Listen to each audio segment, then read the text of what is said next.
to zalaki na bino na combat sous Kabila bolelaki mais tout le monde sous Fachi babi que non caméra za na droit visiter ni les autres justifier. Non caméra za na droit visite papa journaliste, mais le problème qui doit visiter Vital Kamerhe, parce qu'il y a des ennemis de la République, il y a des gens aussi qui sont pour les Congolais.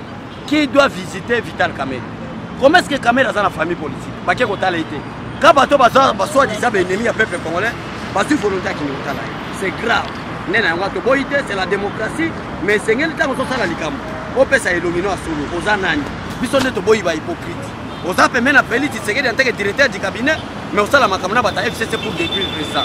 Des problèmes là-dessus. Mais FCC cache Bazali la coalition. Dans la coalition gouvernementale et non dans la coalition présidentielle. Parce que l'article 78 impose au président de la République de nommer les membres du gouvernement ainsi que le Premier ministre au sein de la majorité parlementaire. C'est à cause de cette majorité que nous avons le gouvernement. Mais tout ça, dans la carte présidentielle, croyez-vous, messieurs les journalistes, que nous avons IDP Kabila est président de la République, Bakunda Batonakati, Batumba Batonakati.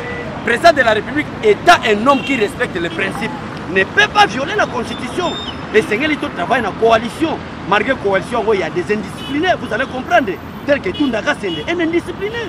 Quelqu'un qui manque de l'éducation politique, mon frère. Est-ce que vous travaillez dans Bango Bongo? Nous avons poussé à démissionner.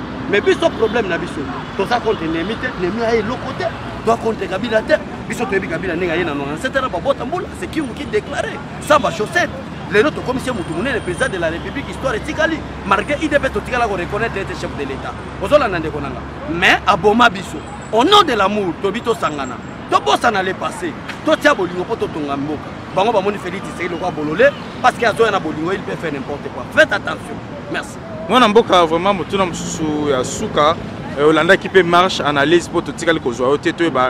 Yo marche ya FCC ou analyse qui on dengue. Pour biso tout tirer le cozoa. Pas na biso na RDC. Marche ya FCC zala qui marche te, zala qui comédie. Baluka bambongo. Imaginez-vous, ba mende na ba kalef mouton. Moutoyo a assumé sûreté à l'État pendant 18 ans. Azo qui na marche ya ba politicien. Mbongo bino boyibaki. Et kozonga na kesa l'État. Olie ba mbongo boke pesa ba $10 ba 10 000 pour ba sala marche. Pour le Félix, il y a des gens qui ont été ambiance, mais tu as ambiance, tu as la caisse. Bino bozo la kisango sous na public, que tu as la moto, il y a qui peut qu'on la coufanzala, il y a un autre personne qui passe la marche contre intérêt. C'est regrettable. Papa, ce sont des indisciplinés. FCC. Bazo réclamer vraiment bazo sentir dictature, sous Fachi déjà, Mabé, Yango, Batambolaki. Comment est-ce que bazo sentir dictature tandis que si c'est que dans ce s'échapper, il y a qu'on respecter la Constitution. La base de la Constitution. La dictature, c'est quand quelqu'un manque de la discipline. Il devient un indiscipliné, croit que chose de l'État est comme chose de l'État. Non, non. C'est ça la base de la Constitution.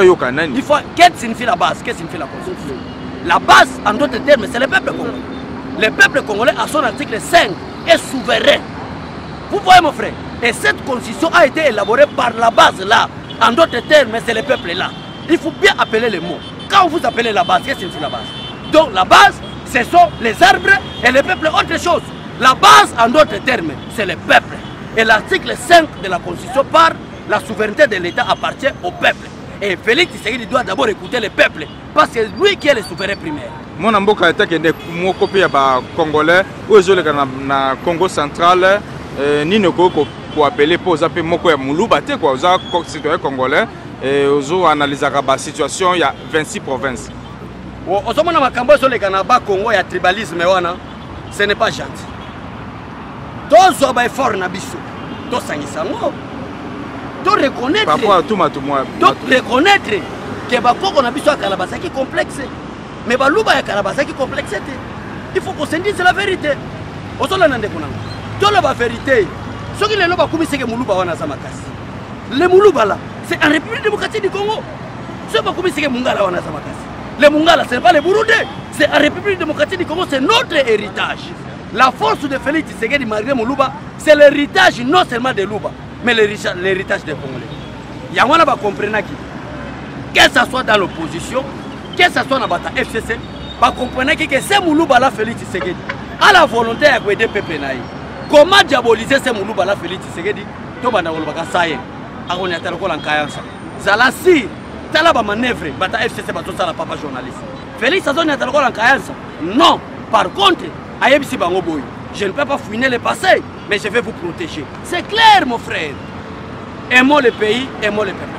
Moi Mboka Elongi Lunkamba vraiment si ordonnance chef de l'État est vraiment Elongo Banaki Tepo Kankonde a signé yango. Ça c'est de l'indiscipline, c'est la raison pour laquelle naïbisa ki on dekonanga, c'est de l'indiscipline. C'est le problème de l'éducation politique. Oui, il fallait que Benga Ilunkamba na voyage à 3 jours. La République démocratique du Congo n'est pas une portion de terre à Ilunkamba. Ou s'il n'est pas là, à côté de faire la continuité de l'État. Terme wana na bimisa kena. La mère Mende. L'État ne peut pas se limiter parce que Ilunkamba essaie de placer. D'abord, problème, il y a intérim. Et ça, problème qu'on régler dans lettre T. Que moi, Ilunkamba, j'avais écrit une lettre, n'a pas limite intérim. Non.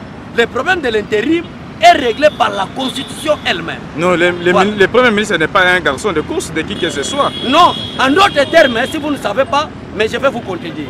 Un Premier ministre est le garçon du course du président de la République. Comment? Parce qu'il n'y a qu'un seul gars. Beta on a lingala nano. Peuple congolais, Premier ministre est un garçon de course, il y a président de la République. Donc moi, je suis président de la République. Il y a un garçon qui depuis Saint-Tisigé de Bandanga, il n'y a même pas nommé le Premier ministre, mais Azala élu la majorité parlementaire. Pour quelle raison? Parce que le Premier ministre est un pays démocratique et c'est le garçon de course. En d'autres termes, le Premier ministre comme secrétaire du président de la République. Parce que le poste du Premier ministre n'est pas une institution. Le Premier ministre ou le chef du gouvernement n'est pas une institution. Il n'y a qu'une seule institution. C'est l'institution président de la République. Félix Tshisekedi a institution président de la République. Mais il n'y a pas institution. Mais à chef du gouvernement, quand on parle du gouvernement étant une institution, c'est-à-dire la composition de tous les membres du gouvernement, ça donne l'institution gouvernementale. Pourquoi condamner John Numbi pour un citoyen congolais? Non, John Numbi, tu as un problème, mais problème à ça mal formé. Est-ce que yo en tant que journaliste il y a investigation? On a qui peuple qui a pêché les autres mais John Numbi a une formation par exemple qui tourne. Ma collègue n'est pas une formation. Moi quand je regarde Numbi, c'est un indiscipliné. Un coulou qu'on a ramassé, pas au sein armé pour insécurité régner. Non, Fatia yo kaka base, mais John Numbi pas ça, Marguerite n'a pas de ça, c'est base, ça c'est citoyen congolais. Ça s'appelle droit mettre même à vie. Non. L'armée est le seul service dans le monde et c'est la discipline.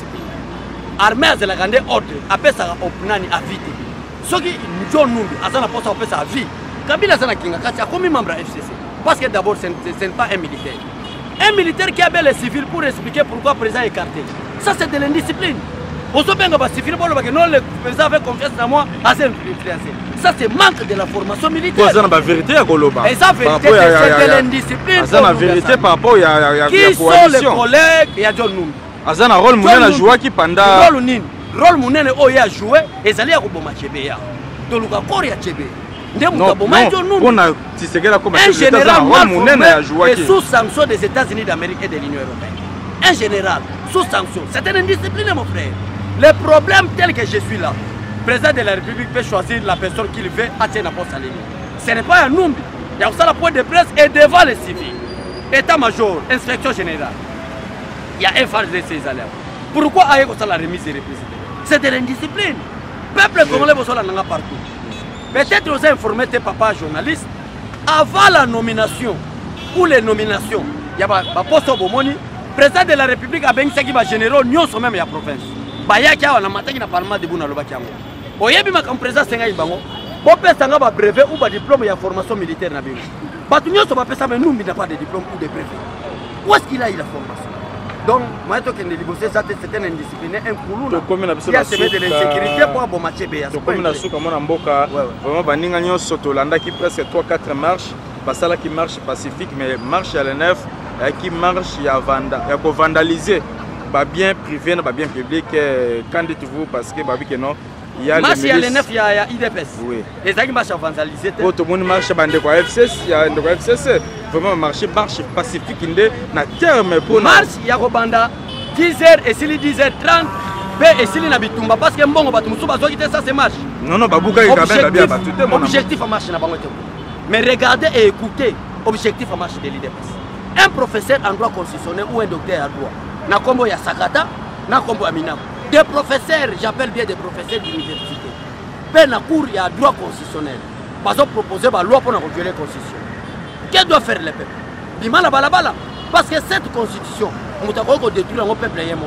Parce que le peuple a tchaki article wana na côté ya référendum mon cher.